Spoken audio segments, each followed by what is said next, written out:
Hello and welcome to episode number 48. We're actually recording this time, and I'm with Joao yet again. How you doing? A bit better, like I said before, a bit under the weather with some cold, but that's part of the season. And we had a few minutes of awesome recordings. I didn't even have a recording because I didn't hit the button, but we're actually doing it right now. And we're going to talk about some new malware, but old vulnerabilities. Yep. And it will tie into our usual conversation around patching and how you should always be patching your systems, and apparently not everybody is because the virus is still spreading. So this is a virus that was identified by AT&T Alien Labs, and again, I'll do the aside that I did before. It's funny the interesting names that they use for their research divisions. This goes in line with Skunkworks from Lockheed Martin and others that we've talked about in the past. I don't know if it's any more interesting or less than naming vulnerabilities, but at least it makes for some funny conversation around vulnerabilities. So AT&T Alien Labs, lots of very talented people, very good security researchers there, and in September they identified the new malware version. They named it Shikitega, which is, and again, sorry for completely butchering the pronunciation on that, it's a Japanese word. It roughly translates to cannot be stopped, very roughly.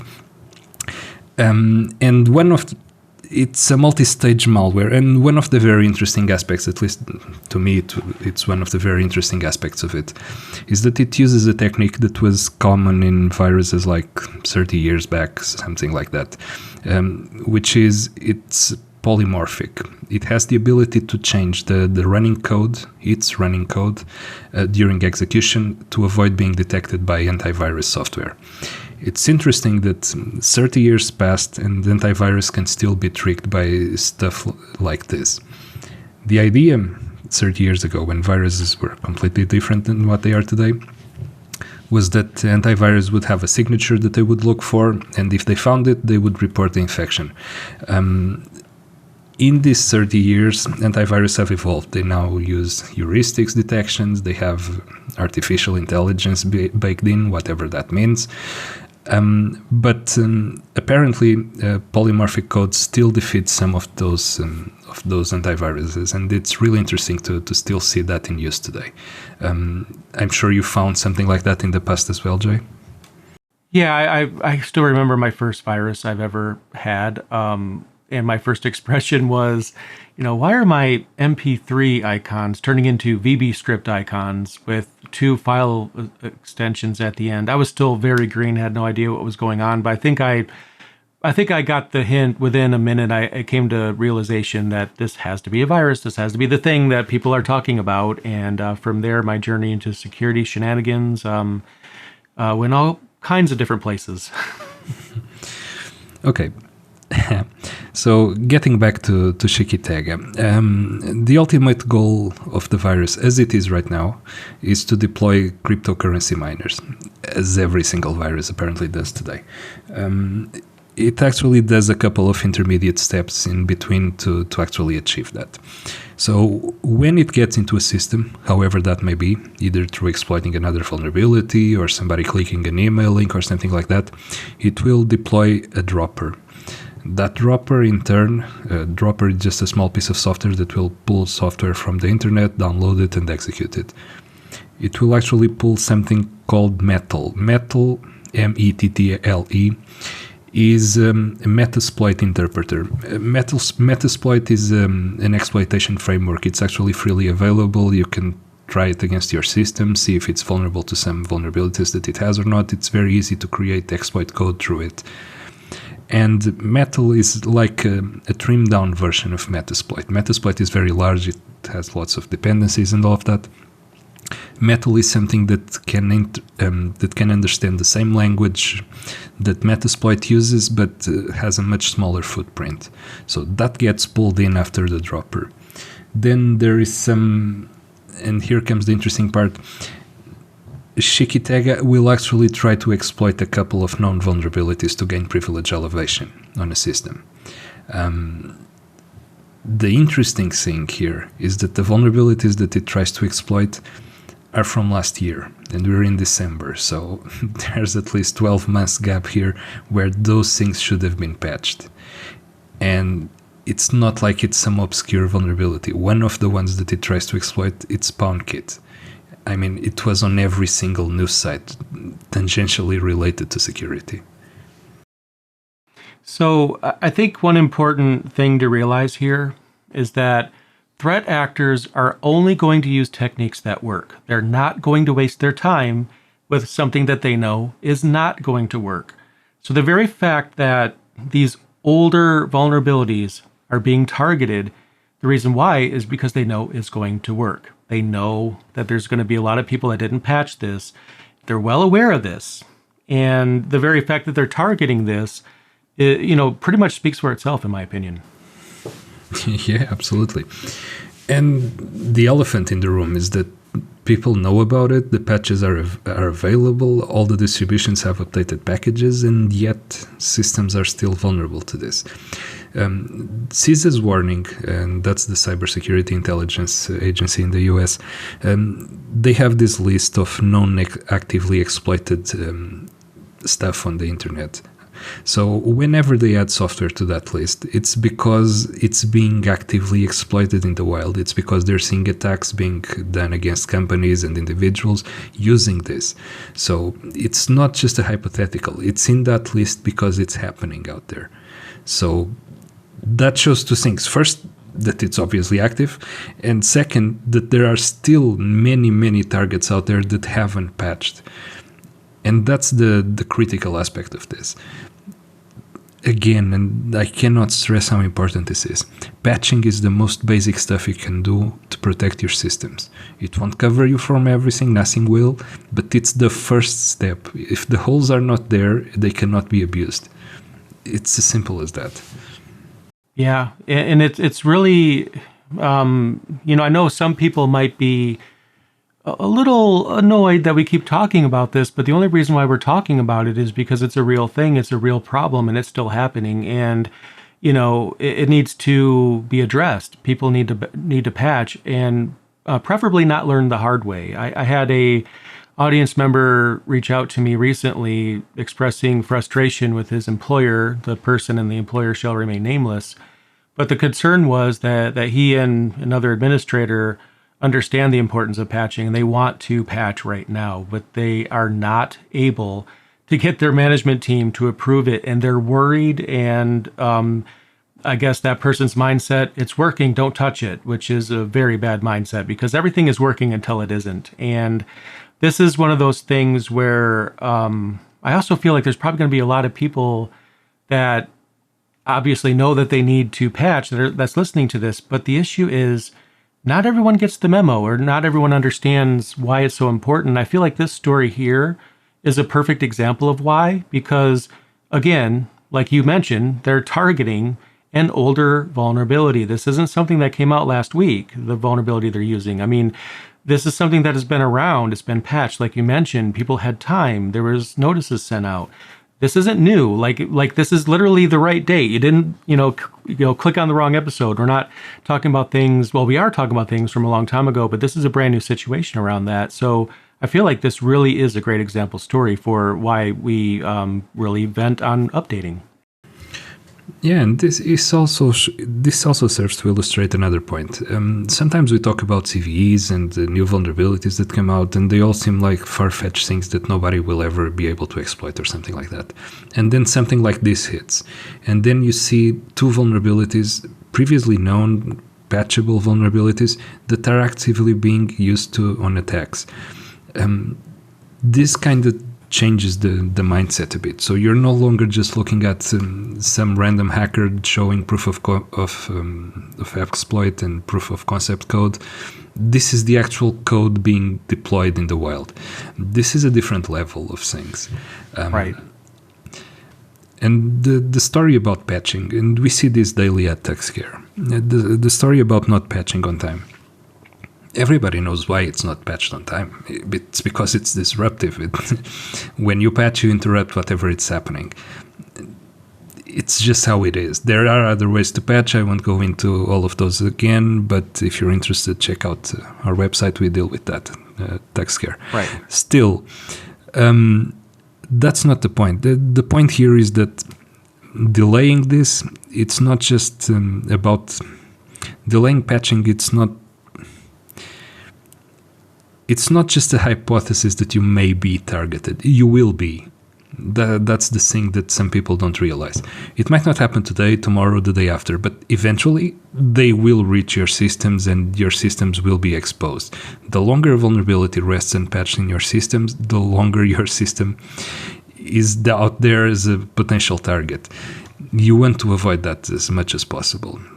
If you're still not in a situation where you can quickly deploy patches for known vulnerabilities when they come out, you should probably revise your processes. You should emphasize to your management, to whoever has the final word on this, that it's really important to keep this in track.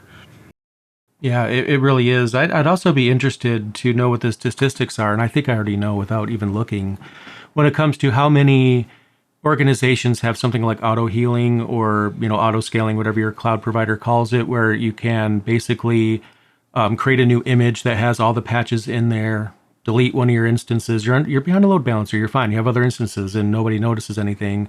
And one by one, you do a rolling update. Because I've seen people comment like, what's the big deal? I just update the image and then we just roll it out during business hours and nobody knows the difference. I don't think very many organizations are set up that way. And as we're going to talk about in a future episode, when we talk about different types of patching, spoiler, that's one of the things that's coming up.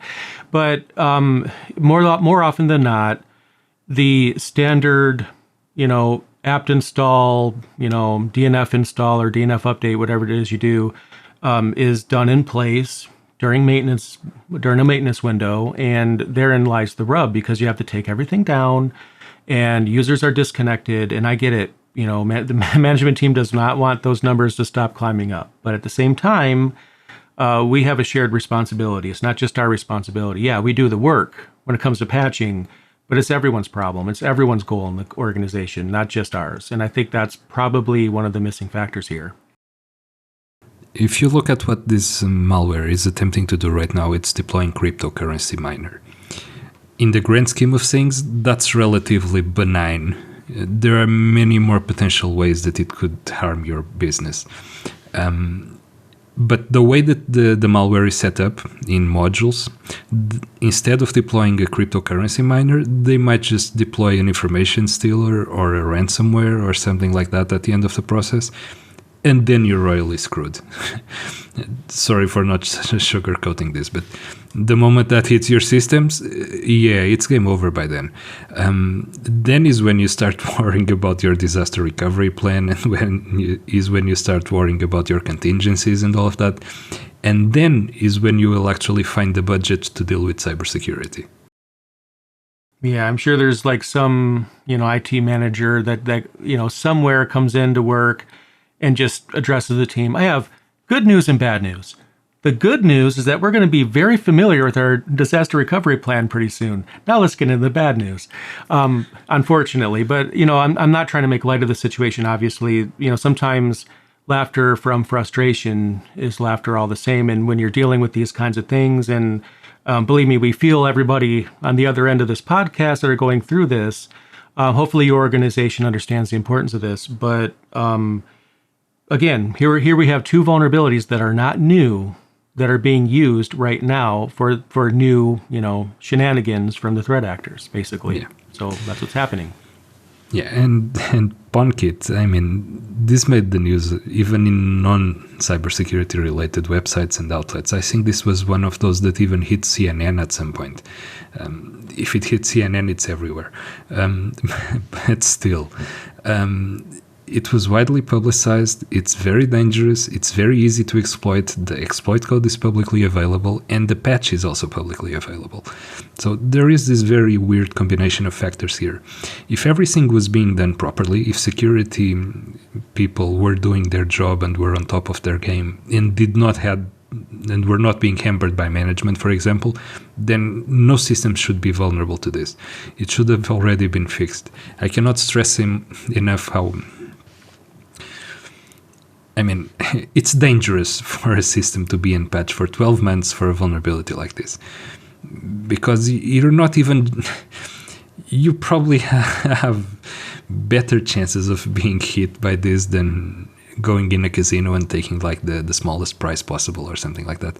The one that they give to first timers just to hook them in. You're gonna be hit by this. It's been 12 months. It's already on every single vulnerability scanner. It's on every single toolbox that the hacker might have. This is like the stuff that they tried just because they're trying it. They're not even expecting it to work. And when it pings and when it works, even they will probably be surprised. So at how easy it's going to be to get privileges in the system. It might not get them through the door, but when they make it through the door, this makes their work much, much easier. Yeah, but I'm glad you mentioned that because, we can have situations where, an administrator is reading about a new vulnerability and perhaps it says, full system like root access is what the threat actor can get from this. But then there's another line that says requires physical access. And then maybe the administrator is thinking, well, the door's locked and no one can get in, requires physical access. Okay, I'm just going to go get coffee. It's fine. But then a couple months later, maybe there's a way that's discovered to use a vulnerability in another way or as part of another one, or some other threat actor finds a new way to use it that does give them remote access. But if you're not like keeping an eye on that patch that you thought was not important could be the one that takes your company down later when people find out how to use it better. So that's always why we say install all the patches. You never really know what's going to happen and what's going to be used. And just because it's the state today does not mean it's going to be the same state tomorrow. Absolutely not. And this is why even low scoring vulnerabilities should be patched. You never know what the situation that you described, when that will happen, when some weird combination of factors will suddenly make a somewhat harmless vulnerability become much more important. This is actually an interesting point. One of the trickiest things when you're patching systems is actually to identify the things that need to be patched. Because if you're looking at the list of vulnerabilities, and there's new vulnerabilities every day for many different packages, and you're trying to think, okay, I have this maintenance window coming up, say, next week, if you're lucky. I have this maintenance window coming up next week. It will last for 3 hours. In those 3 hours, what can I deploy to the systems? What can fit in those 3 hours? So you're going to have to prioritize. You're going to have to look at the vulnerability lists and you're going to have to identify, okay, this is critical, this is remotely exploitable, this completely takes over the system, this just changes the letters in the file name somewhere very obscure that nobody's going to use. You're probably going to leave the last one out if you're strapped for time. The thing is, imagine if the week after that somebody leverages that last one and with a different exploit actually piggybacks off of it. You never know when that situation can happen. So ideally, you want to avoid that sorting process altogether. You want to make sure that you patch everything that you can, regardless of criticality score. And again, doing this in the traditional way of patching, this is really hard to do because you're always trapped for time. You don't have all the time in the world. You don't have all the availability that you want to have. Again, in this specific situation, it's not even that happened. Both of the vulnerabilities were 7 point something or higher. That's critical. So those are the most important ones. Those are the ones that really hurt when they are exploited. And still, I cannot stress this enough, still systems are out there and patched for them. I mean, we know for a fact there are systems out there still exploitable to Spectre, still vulnerable to Spectre and all of the variants of Spectre. And that's like 4 years old or something like that at this point. There will always be systems like this. I mean, there's Windows XP being run somewhere. There's Windows 98 being run somewhere. We know there are old versions of software being run out there and there are no patches available and there never will be patches available for them again. So they will be vulnerable inherently. But for these ones, it's not even that the point. The patches are out there and they're simply not deployed. So one common thing that'll come up in the thought process is, maybe I'm the administrator and there's 30 patches that the system can have installed at this point. And like I said, maintenance window's coming. Which one should I install? Well, of course, we said all of them. But then the thought process could be, but I don't know how each or any one of those is going to impact the systems. Any one of those could make something not work. And then I'd have to have a scavenger hunt to figure out which one. But my thought process and what I'm a big fan of is always having a dev environment, like all the time. Because if you clone your company's, application, website, service, whatever it is, and just make sure it's not publicly accessible, it's your internal, playground for your company's app, and nothing you do there will ever, impact production, so long as you just don't update the wrong environment, because I've seen that happen. But as long as you don't do that, you can basically snapshot in your entire service, install those updates, see what happens, and just repeat it during business hours even. You don't even have to do this at night. It's a test environment. That's keyword test.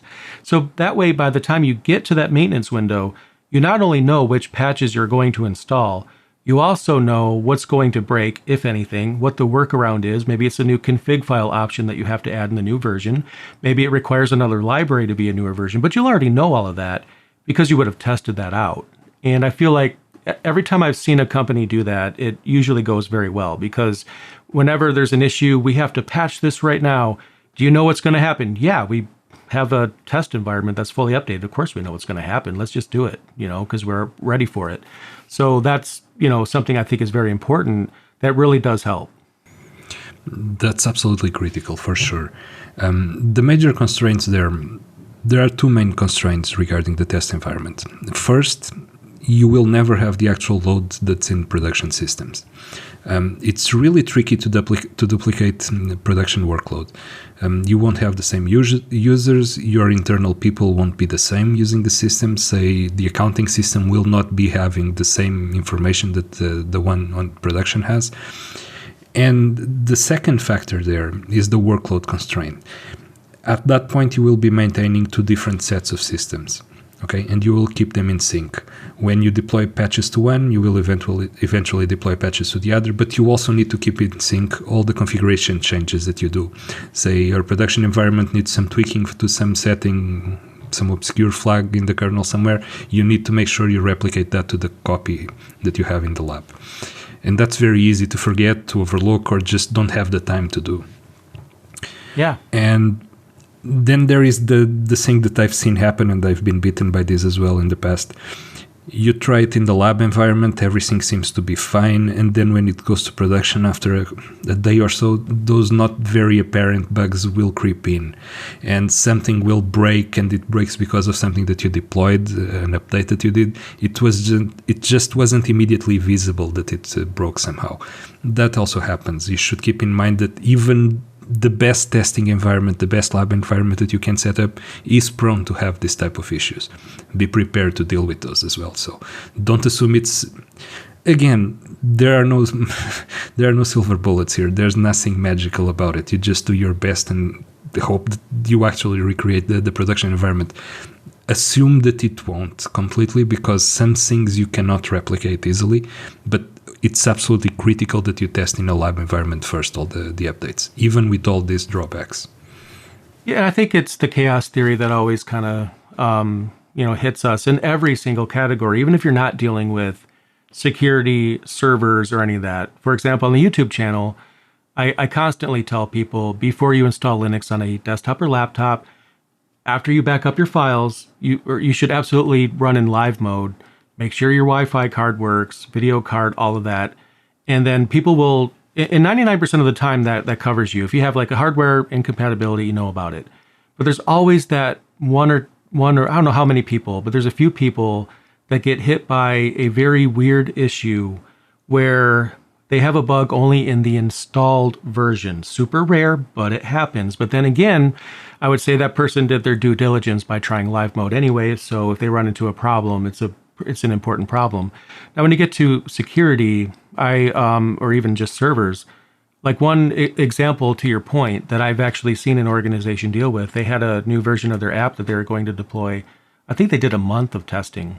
And of course, they had some bugs. They got everything fixed. And everything worked during deployment, but then all of a sudden not. And it come to find out, it's when the number of users gets to a certain number or around a certain number, that's when everything falls over. But the previous version didn't have that problem. To your point, I mean, if it takes 10,000 users to hit this bug, then do you have 10,000 test users? Probably not. There are ways of simulating load. I'm not going to get into that. But my point is, it does absolutely happen. But be vulnerable, be transparent. You know, we've tested this, we've tested that. Here's a list of the things that we've tested, and we feel like this is ready to be rolled out. Don't ever say it's perfect, everything's going to go great. Don't build up your management team's confidence unfairly. You know, we've tested it. We've seen in the lab environment that this does work. We are ready to proceed. But the issue or the key here, because we're telling you to have a test environment, have a rollback plan. I don't know why I couldn't say that word. Rollback plan. So you say, this is what we're going to do to update our systems. If things go south as a part of this, this is what we're going to do to roll everything back to the way it was. And you have that. Hopefully you'll never need it. You will eventually, to be honest. You're going to need it. It's going to happen. Yeah. Hopefully not often, but at least you have a set of instructions of rolling everything back. And that even makes the pain of a surprise issue like that a lot less of a problem than it might otherwise be. Okay, this is one of the things that you learn after a few years of doing sysadmin job. When you try to get the maintenance window approved, have a plan when in the request. Have a plan for the backup maintenance window in case the first one has an issue and you find out after the fact. Have something scheduled for the next day and have that be pre-approved in the event of something going wrong in the first one. If everything goes right, you won't need it, so it won't happen, but make sure management has already approved that. And this is something that is really tricky because you have two options if something breaks on the first maintenance window and you don't have enough time to fix it. You either extend it and go past your deadline and then you'll be called out for it and people will be annoyed and all of that. Or you use the second maintenance window to fix the mistake of the first. Keep in mind that bugs may not be immediately apparent, so don't just schedule it for the immediate hour after the first one. Give it a day in between, and that will save your bacon a few times. It has saved mine in the past. But that's something very useful to keep in mind when you're dealing with this type of work. And yeah, the lab environment, the development environment, however you want to call it, that's fundamental. You have to have that. You have to do the test and all of that. Keep in mind that whatever time it takes you to deploy the stuff on the test environment and make sure that everything is working is adding to the time that your production systems are exposed. Okay, so you're just working on the lab. The production environment is still all out there and ready for being exploited if the vulnerabilities remain there for too long. Keep that in mind. It's just an added layer of time that you need, and it's another amount of work that you need to do. This is part of why patching is not just something trivial. It's not like on your home computer and your desktop computer that Windows pops up or your package manager pops up. Hey, you have X amount of updates. So you want to do them now? Sure, go ahead. Now I need to reboot. Okay, whatever. And you're done with it. It doesn't really happen like that on the enterprise. Or at least if it happens for you, you won't be in that position for very long. So, yeah. Things happen at a different pace and things have a different rhythm in the enterprise environment.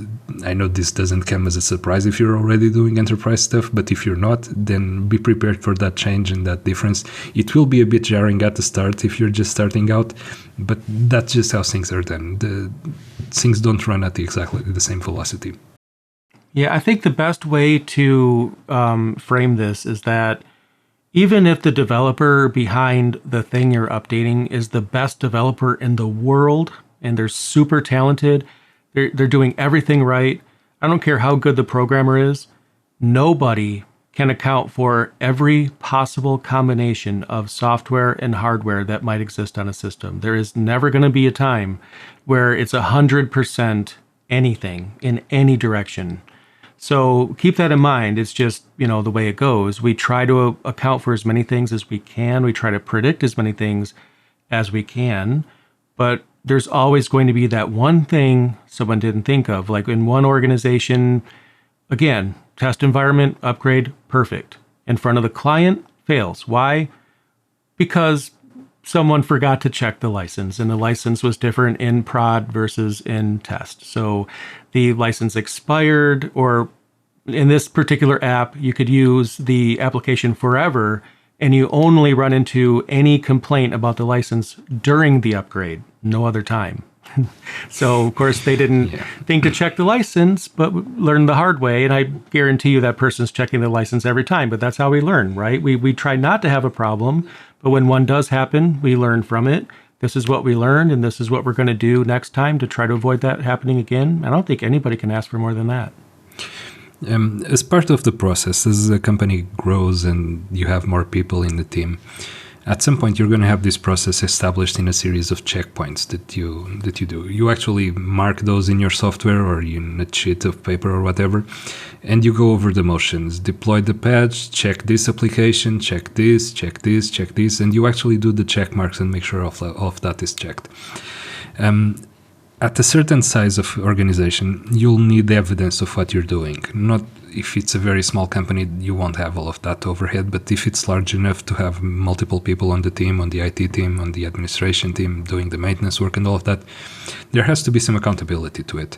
And there has to be some form of communicating that between team members. And the way that most companies deal with that is through those checklists of tasks that you need to perform when you're doing the tests in the test environment and then bringing that into production. If something breaks in production and you have the evidence to show that it worked in the lab environment, even if it's just a check mark of stuff that was done and checked and verified and all of that, then at least you can say, okay, I did my due diligence. Everything that is in this list worked fine in the lab environment, and now it broke in production. Two things will have to happen. First, we need to adapt the lab environment to reflect the change so that if it breaks this way in production, it has to break the same way in the lab environment. And that's when you introduce change to the laboratory environment to reflect that. And then you also keep the evidence for accountability and for compliance and for all of that, because that will be necessary as part of those processes as well. Absolutely. And, you might be thinking, I don't really have time to create this and do that. Well, keep in mind, one of the vulnerabilities, I'm looking at the date right now, November 29th of 2021. Okay, that was near the end of 2021 or near the end of 2022. Okay, same vulnerability, different years. So yeah, we would hope people get patched up, very quickly, but there's been over a year on this one. So there's plenty of time to test the update. If the vulnerability being used was over a year ago, there was definitely time. And sometimes there's even a delay when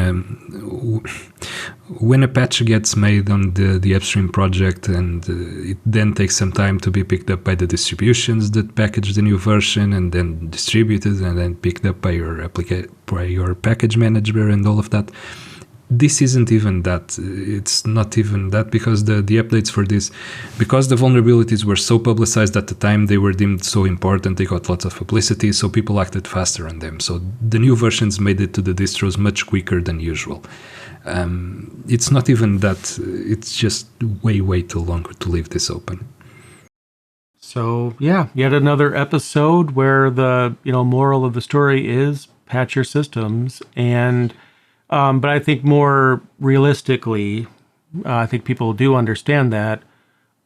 Maybe have your management team listen to this podcast. I mean, that's part of the reason why we're doing it. It's not just for the administrators, it's for everybody, to help educate on security. And we're talking about things that are actually happening. We're not talking about hypothetical things here. We're talking about things that are being actively exploited in the wild right now. So nothing's hypothetical here. It's accurate. Just update your systems and have your management team let them know. Obviously, if they're not paying attention, maybe send them over here to this podcast and we'll help you out. Either way, we got to help the entire community understand the importance of updating, not just the people on the front lines. I think everybody needs to have understand the value of this, for sure. Yeah, and as a quick teaser for the next episode, we will be diving into different types of patching. So if you're worried that your patching process is not quick enough to deal with this type of vulnerabilities, or that your company processes don't adapt properly to the things that we're describing here, and if you're working at one of the companies that still has these vulnerabilities unpatched, stick around for the next one. Make sure that you listen to the next one. We'll cover some very important topics around that and some ways that you can deal with this without so much disruption. Yep. Well, there you go. So yet another episode. It's been a lot of fun, and we have some more coming. So definitely stay subscribed, because we're not going anywhere. We're going to be here, and we'll be coming back with new episodes. And we're going to start going live again next year. We'll give you guys a date. Again, there's been some colds and viruses and all these other crazy things that happen around this time of year that slowed us down a bit. But you know what? We're gonna get everything back to where it was live, so we can engage with the audience and you guys live, which is always a lot of fun. Can't wait. But for right now, we have a couple episodes already lined up, so we'll be seeing you again soon. Yeah. Thanks everybody for listening, and until the next one. Bye. Thanks.